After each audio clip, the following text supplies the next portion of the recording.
চলুন বন্ধুরা, আজকে আপনাদের সামনে আর একটা রেসিপি দেখানো হয়ে যাক।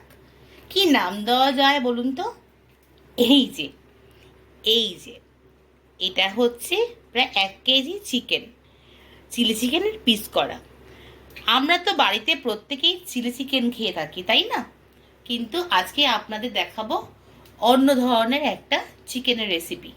তো আমি এখন আমার কড়াইতে কিন্তু তেল দিয়ে দিয়েছি, আর তেলটা কিন্তু ভালোই গরম হয়ে গেছে। এইবার রইল হচ্ছে এই চিকেন। চিকেনে কি কি দেওয়া আছে আপনাদের সঙ্গে একবার শেয়ার করে নিই।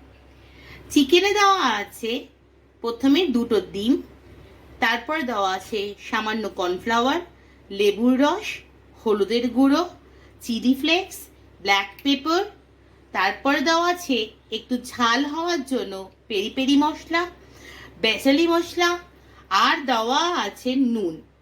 এইবার ভালো করে চিকেনটাকে ম্যারিনেট করেছি। ও হ্যাঁ, বলতে ভুলে গেছিলাম, এর মধ্যে কিন্তু গার্লিক পেস্টও দেওয়া আছে। তো এবার আমরা এই ম্যারিনেশন করা চিকেনটাকে সুন্দর করে এই তেলের মধ্যে ভেজে নেব। তো সঙ্গে থাকুন বন্ধুরা। এই চিকেনটা যদি আপনারা রীতিমতো প্রায় 1 ঘন্টা ম্যারিনেশন করে রাখতে পারেন, তাহলে কিন্তু আপনাদের মাংসটা সুন্দর ফ্রাই হয়ে যাবে। এবার আমার দেখার বিষয় এই মাংসটা কতটা ফ্রাই হয়। তো আমি আমার এই চিকেনের পিসগুলো একটা একটা করে কড়াইতে ঢালছি।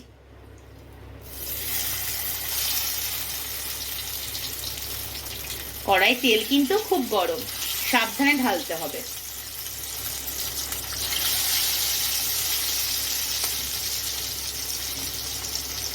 যেহেতু বড়ার মতো করেই ভাজবো, অনেকগুলো পিস দিলে আমাদের অসুবিধা নেই। শুধু সাবধানতা রাখতে হবে যাতে হাতে গরম তেলের ভাবটা না লাগে। তো চলুন আগে এক প্রস্ত ভাজা হয়ে যাক, পরবর্তীতে দেখাচ্ছি। এই চিকেনের মধ্যে কিন্তু ভিনিগারটা অ্যাড করতে পারতেন, কিন্তু আমার সৌহার্দের ভিনিগার খাওয়া বারণ আছে, তাই জন্য আমি এর মধ্যে লেবুর রসটা অ্যাড করে নিয়েছি। আজকে যাই রান্না করব সবটাই কিন্তু বাড়ির বাচ্চাদের জন্য। এইভাবে রান্না করে বাচ্চাদের মনটাকে খুশি করতে পারে। কিরে, তুই খুশি তো? হ্যাঁ, খুশি তো। ব্যাস, তাহলে দেখেছেন তো আমার কিন্তু চিকেন একটার সঙ্গে এটা লাগেনি, আর খুব সুন্দর করে ভাজা হচ্ছে। তাহলে এটাকে কিছুক্ষণ ভাজতে দিই, কিছুক্ষণ পরে এসে আপনাদের সঙ্গে দেখাচ্ছি। আপনাদের সঙ্গে তো একটা কথা বলাই হয়নি, মেয়েরা হচ্ছে শাড়ি পাগল। রান্না বসিয়ে মার শাড়ি দেখতে গেছিলাম, অনেকটাই পোড়া পোড়া হয়ে গেছে। না না, কড়া ভাজা হয়ে গেছে। যাই হোক, যেটা বলার ছিল, সৌহার্দের কিন্তু আলটা ভালো নাম আছে, যেটা আমি রাখি। বলে না কৃষ্ণের অষ্টনাম, আমার ছেলে শতনাম। সেটা হচ্ছে কেউ বুলটি, কেউ দাদান, কেউ বাবান, কত কিছুতে ডাকে। আমি ডাকি কিন্তু আমার বুটু বাবা, আমার সোনা বুটু, আর আমার বুলতি বাবা। মাঝে মধ্যে কথা শুনতে চায় না, বড্ড বাইরের খাবারের আবদার করে। তার জন্যই তো হঠাৎ করে ঠিক করলাম, কেন আমি যখন রান্নাই করি তাহলে ওর ব্লগিং চ্যানেলে আমার এই রান্নাগুলো দেখা যাক। আচ্ছা বলুন তো, আজকে যে চিকেনটা রান্না করছি কি নাম দেওয়া যায়? দেখি আপনারাই কমেন্ট করে বলুন, কি চিকেনে নাম দেওয়া যায়। নাম কিন্তু আজকে আমি কিছু দেব না, আপনারা আপনাদের মনের মতো করে নাম দিয়ে দেবেন। প্লিজ কমেন্ট সেকশনে জানাবেন কিন্তু কি নাম দিলেন চিকেনটার। দেখুন আমার আরেক প্রস্ত চিকেন কিন্তু বসে গেছে কড়াইতে, আর একবার সৌহার্দ্যকে বলবো আমার প্লেটের দিকে একটু ক্যামেরা নিয়ে আসতে। দেখুন বন্ধুরা, চিকেন কিন্তু বেশ ভালোই নরম আর ভালোই সফট। আমার কিন্তু মাংসগুলো হাত দিলেই ছেড়ে যাচ্ছে। আমি একবার সৌহার্দ্যকে খাওয়াবো।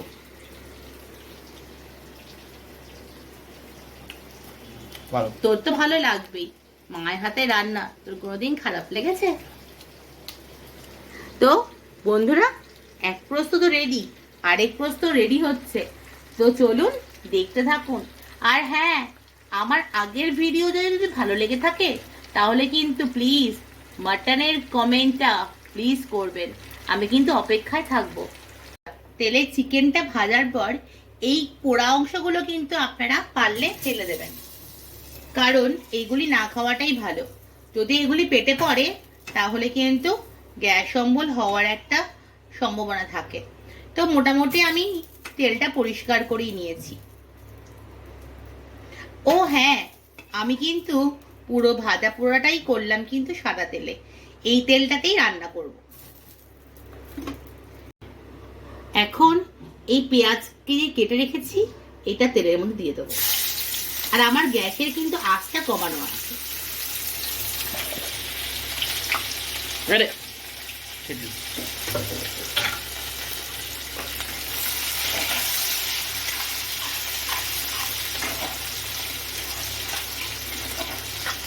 পেঁয়াজটা একটু ভালো করে ভাজা ভাজা হয়ে যাওয়ার পরে বাদ বাকি সবজিগুলো এর মধ্যে দিয়ে দেবো।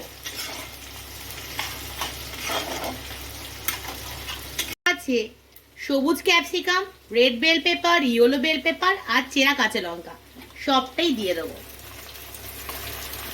ও টমেটো তলায় পড়েছিল তো বুঝতে পারিনি।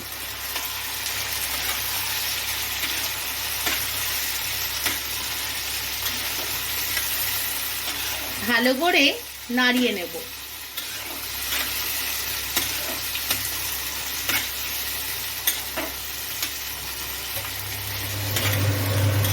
ভিডিও হয়তো একটু শুনতে অসুবিধা হতে পারে, কারণ আমি আমার চিমনিটা ছেড়ে দিয়েছি, বড্ড গ্যাস।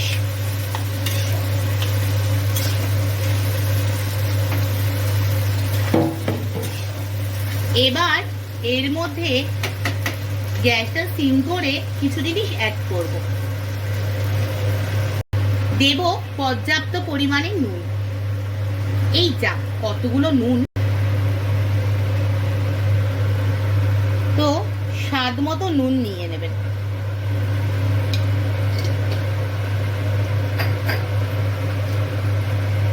দেব সামান্য হলুদের গুঁড়ো, একদমই সামান্য, জিরার গুঁড়ো,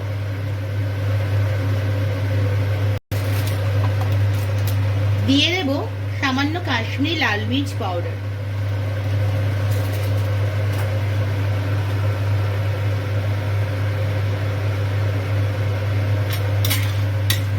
এবার গ্যাসের ফ্লেমটা বাড়িয়ে দিয়ে এটাকে ভালো করে ভাজা ভাজা করে নেব এবং মশলাগুলোকে ভালো করে মাখিয়ে নেব, যাতে সবজিগুলোর মধ্যে ভালো করে মশলাগুলো ঢুকে যায়। এটা হওয়ার জন্য কিছুক্ষণ কড়াইটা ঢেকে ফ্লেমটা কমিয়ে রাখবো। ফিরে আসছি বন্ধুরা, আমার দেখুন ক্যাপসিকাম বেল পেপার গুলো কিন্তু ভালোটাই ভাজা ভাজা হয়ে গেছে। এবার এর মধ্যে আমরা কিছু কিছু জিনিস অ্যাড করব। প্রত্যেকের ঘরে তো টমেটো সস আছে, দিয়ে দিন।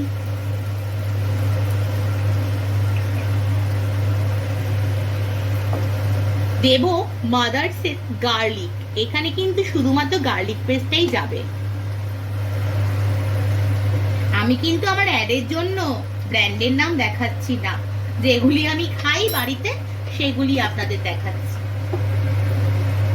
এবার দেব সামান্য একটু নামমাত্র সোয়া সস। ব্যাস, এবার মশলাগুলো কষিয়ে নেব। আর ফ্লেমটা একটু কমিয়ে নিয়েছিলাম মশলা দেওয়ার সময়, এবার আমি একটু বাড়িয়ে নিলাম। উফ, চিমনিটার যা আওয়াজ, কানটা ঝালাপালা হয়ে গেল। চলুন মন দিয়ে রান্নাতে। দেখুন আমার কিন্তু মাংসটা প্রায় করার জন্য যে মশলাটাকে আমি সবজিটার সঙ্গে মেশানোতে চেয়েছিলাম সেটা কিন্তু প্রায় হয়ে আসলো। ও হ্যাঁ, একটু চিনিও দেব। চিনিটা কিন্তু কম্পালসারি নয়, যার যদি মনে হয় যে বেশি ঝাল খান না, একটু চিনি অ্যাড করতেই পারে, বাচ্চারা খাবে তো। তো ভালো করে নাড়িয়ে নিলাম, এটা একটু কষুক, তারপরে বাদ বাকিটা দেখাচ্ছি। দেখুন বন্ধুরা, কি লোভ লাগছে দেখে, ভালো হয়েছে না? গন্ধ কিন্তু ব্যাপক বেরিয়েছে। কি করবেন আপনারা, ক্যামেরার ওই পার থেকে তো বুঝতে পারবেন না, তাই জন্য আমার এই যেভাবে আমি রান্না করলাম রেসিপিটা ফলো করে বাড়িতে করতে হবে। ম্যারিনেশনের সময় যদি আপনাদের দেখাতে পারতাম খুব ভালো হতো। যাই হোক, বলে তো দিলাম, যদি কোনো কিছু বাদ পড়ে যায় ও একটু অ্যাডজাস্ট করে নেবেন। তো যাই হোক, আমার এখন কিন্তু সবজি কষানোটা হয়ে গেছে। এবার এর মধ্যে আমি অ্যাড করব মাংসগুলো।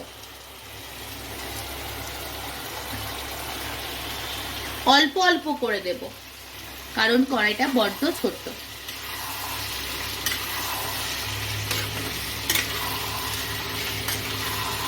সিমটা একটু করে নেব। গ্যাসের ফ্লেম বাড়ানো থাকলে আপনার তরকারিটা কিন্তু পুড়ে যেতে পারে, আর মশলা পুড়ে গেলে কিন্তু গন্ধ খুব বাজে ছাড়ে, খেতে তো স্বাদ হবেই না, উল্টো ছেলে বলবে মা কি রান্না করলে বলো তো। বাদ বাকি চিকেনটিকেও দিয়ে দিচ্ছি।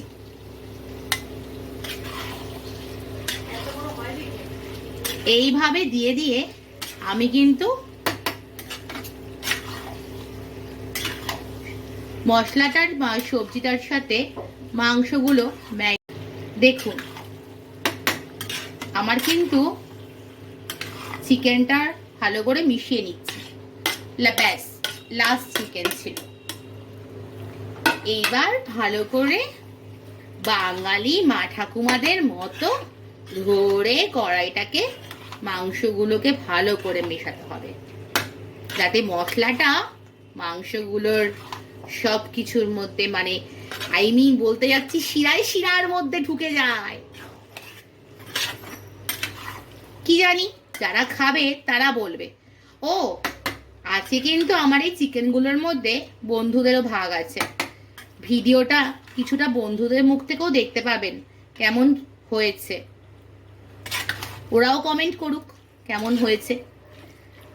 তো যাই হোক, এটা কিছুক্ষণ সিমেই থাক, পরেটা দেখাচ্ছি আবার। ইস, আমার ছেলেটা না ঘেমে একেবারে অস্থির হয়ে গেল, গরম তো রান্নাঘরটাতে। যাই হোক বাবা, তাড়াতাড়ি করে সেরে নি। এই যে বাটির মধ্যে কিছুটা কর্নফ্লাওয়ার জল দিয়ে কিন্তু গুলিয়ে রেখেছিলাম।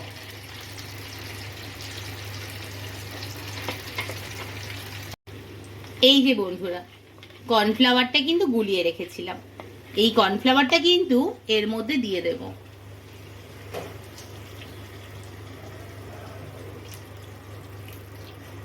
ব্যাস, এবার ফাইনাল নাড়িয়ে নেব।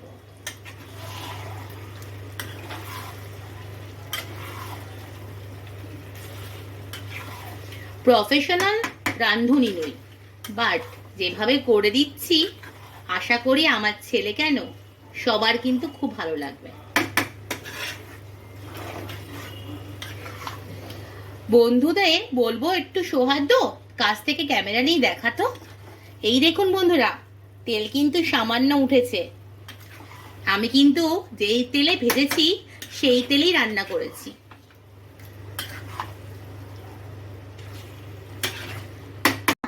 প্রথম ভোগটা গোপালকে দেওয়া উচিত, তাই আমি আমার গোপাল ঠাকুরের উদ্দেশ্যেই তুলছি। কিরে, এইটুকু হবে তো? ব্যাস ব্যাস, আর না, মনে তৃপ্তি করে আনন্দ করে খাও। তো বন্ধুরা, রেসিপিটা যদি ভালো লেগে থাকে প্লিজ সৌহার্দ্যর ব্লগে গিয়ে একটা কমেন্ট করবেন, আমার কিন্তু ভালো লাগবে। তাহলে চলি বন্ধুরা, গুড নাইট। আবার হে গাইস, তো মায়ের হাতে রান্না চিকেন খাচ্ছি আর রুটি খাচ্ছি। আর গাইস তোমরা কমেন্টে জানিও এই চিকেনের নাম। তো চিকেনটা পরিবেশন করলাম ছেলেকে রুমালি রুটি দিয়ে, মাকে আনতে বলেছিলাম রুমালি রুটি। দেখো দেখো মুখে কিরকম হাসি, একদিন খাসি আর একদিন মুরগি, খুব ভাল লাগে না? তাহলে চলো বন্ধুরা, এই চিকেনের নামটা তোমরাই দিও। কি দেওয়া যেতে পারে? চিলি চিকেন না, বড্ড কমন নাম, অন্য কিছু দিও। আশায় রইলাম কমেন্টের। দেখা হবে পরবর্তী ভিডিওতে।